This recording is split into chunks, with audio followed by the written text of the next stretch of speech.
Oi, agora vem a parte que é um pouco minha queridinha dentro da psicologia, que é a psicologia evolutiva e a psicologia focada na compaixão. São abordagens relativamente novas, né? São abordagens consideradas dentro do campo das terapias cognitivo-comportamentais, mas são terapias consideradas de terceira onda. Então, assim, eu elegi aqui alguns elementos, né, a respeito da psicologia evolutiva, principalmente, para pensar como que elas podem nos ajudar nesse processo de entendimento do estresse. A gente pode começar, então, falando naquela frase meio clichê, que ainda reflete boa parte do que a gente aprende no estudo sobre o comportamento humano, tá? Que a gente precisa de sabedoria para não nos culpar sobre aquilo que a gente não tem controle e ao mesmo tempo olhar atento para o entorno e captar o desejo de se responsabilizar pela parte que nos cabe nessa história toda.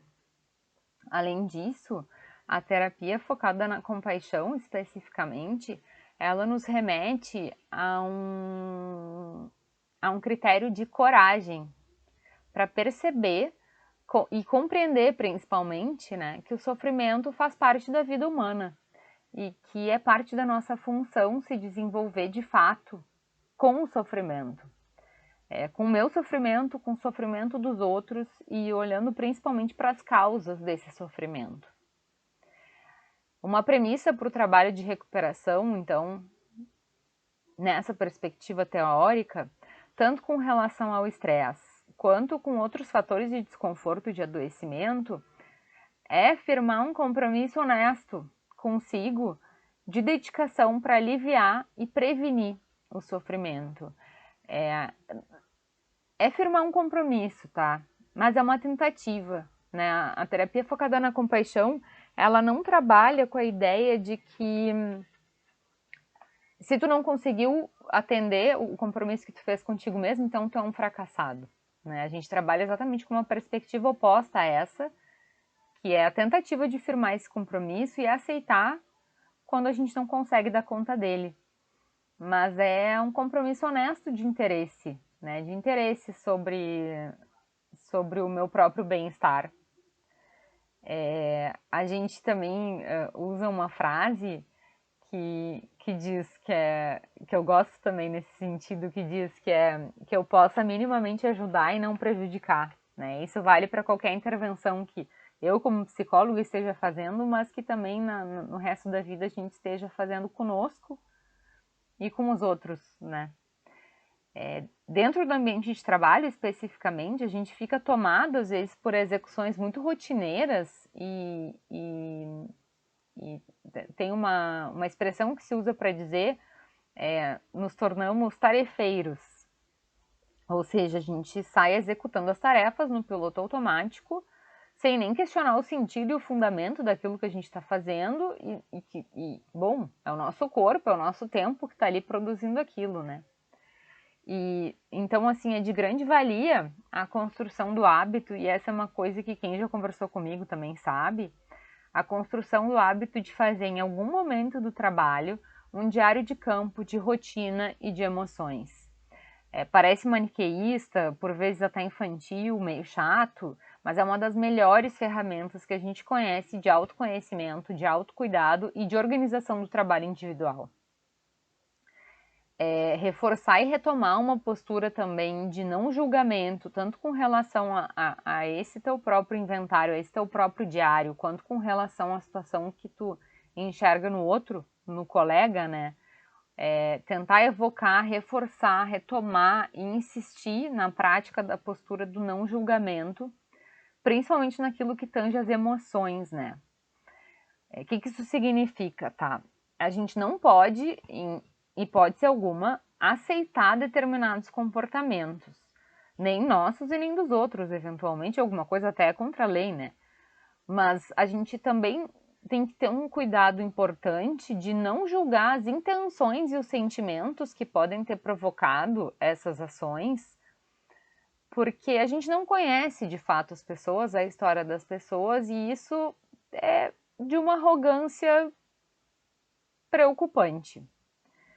Em maior ou menor grau, fazer um esforço diário para tolerar o desconforto das coisas da vida diária, né? E não fugir do desconforto necessariamente, mas olhar para o desconforto, perceber, estou me sentindo desconfortável.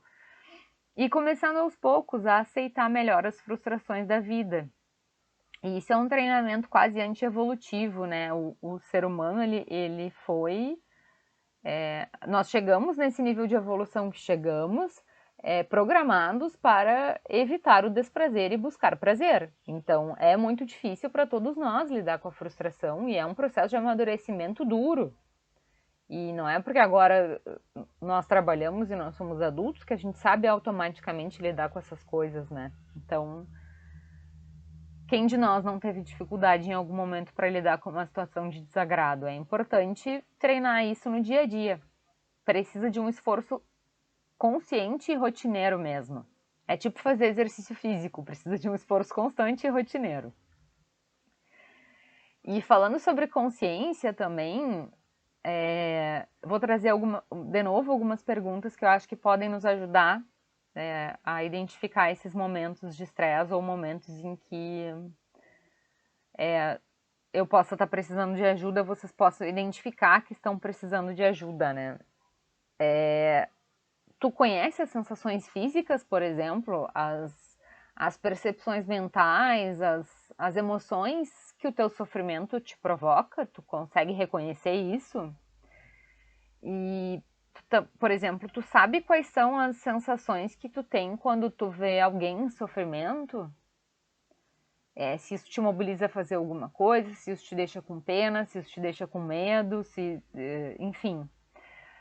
E tu consegue ficar presente nesse momento e sentir essas coisas, ou tu faz questão de fugir, de abrir o celular, olhar a rede social, ou, né, distrair pensando na próxima pauta do trabalho, qualquer coisa que te tire daquela sensação desagradável.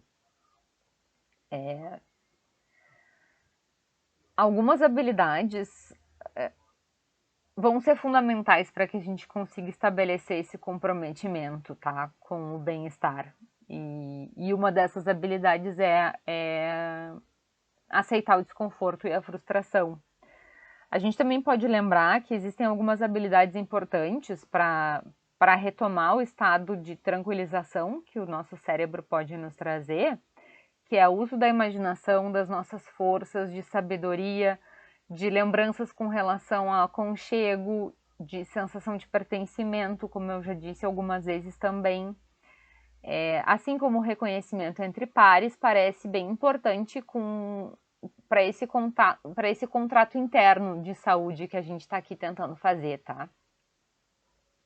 Estar aberto, presente e conseguir lembrar de alguns momentos em que tu teve essa experiência de tranquilização e recorrer a essas lembranças em que sentimos contentamento, conexão e segurança pode ser muito útil para os momentos de enfrentamento com esse desconforto ou com algum evento estressor específico.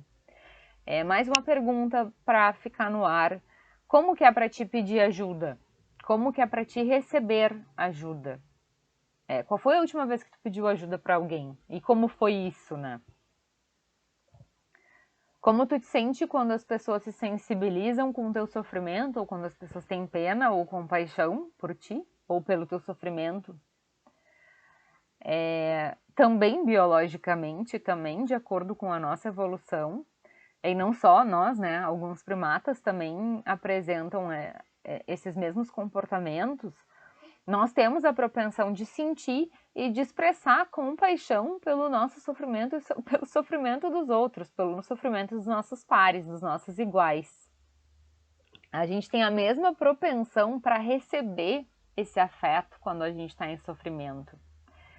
E o contexto social que a gente vive hoje nos encoraja, talvez mais, a negar, a desviar o olhar e a fugir do sofrimento do que, de fato, enfrentar esse aconchego e essa compaixão que o sofrimento tanto pede, né? Então, buscar a autocompaixão, primeiramente, né, nessa tentativa do exercício consciente, constante e diário, buscar a autocompaixão, estar atento ao meu sofrimento, me comprometer com o meu próprio bem-estar, é também um desafio ao sistema, né? E aí eu vou deixar aqui um mini exercício que a gente pode tentar fazer agora como exemplo. Todo esse material aqui vai ficar escrito, tá? Eu vou colocar ele provavelmente no PowerPoint. Então, ninguém precisa se preocupar em fazer anotações ou entender muito bem o conteúdo, porque tem onde procurar, o Google tá aí para isso também, e a gente tem ótimas ferramentas de comunicação, tá? Eu vou deixar aqui, então, vou iniciar aqui agora o mini exercício. A gente começa esse mini exercício lembrando que a gente está aqui agora, assentando os pés no chão. Esse exercício é um exercício de respiração tranquilizante.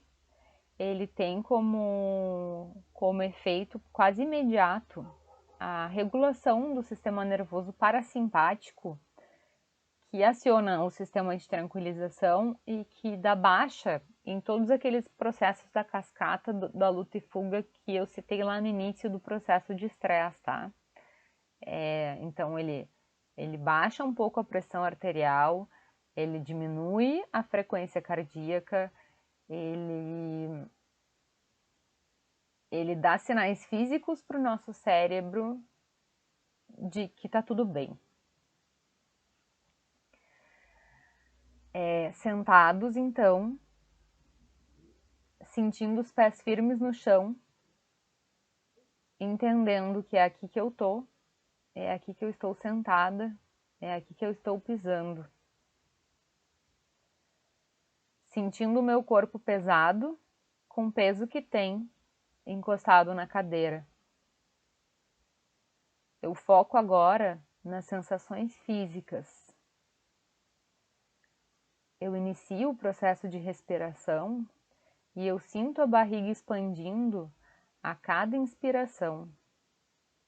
Eu percebo a temperatura do ar que está entrando pelas minhas narinas. E agora eu começo a prestar atenção na forma de respirar. E eu conto inspirando até 4.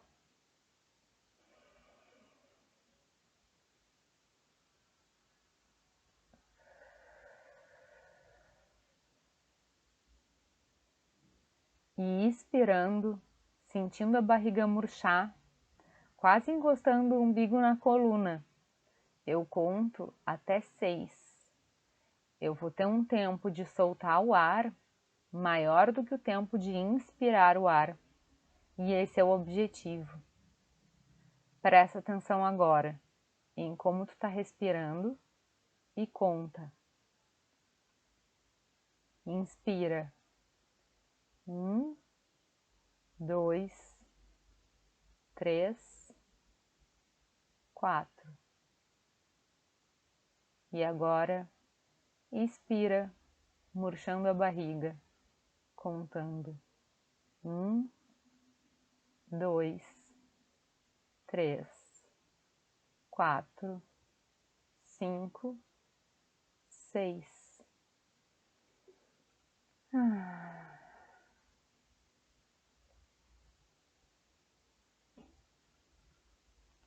Eu acho que eu vou deixar vocês aqui ao final do exercício e eu retomo as questões de psicologia evolutiva no próximo vídeo. Até daqui a pouco.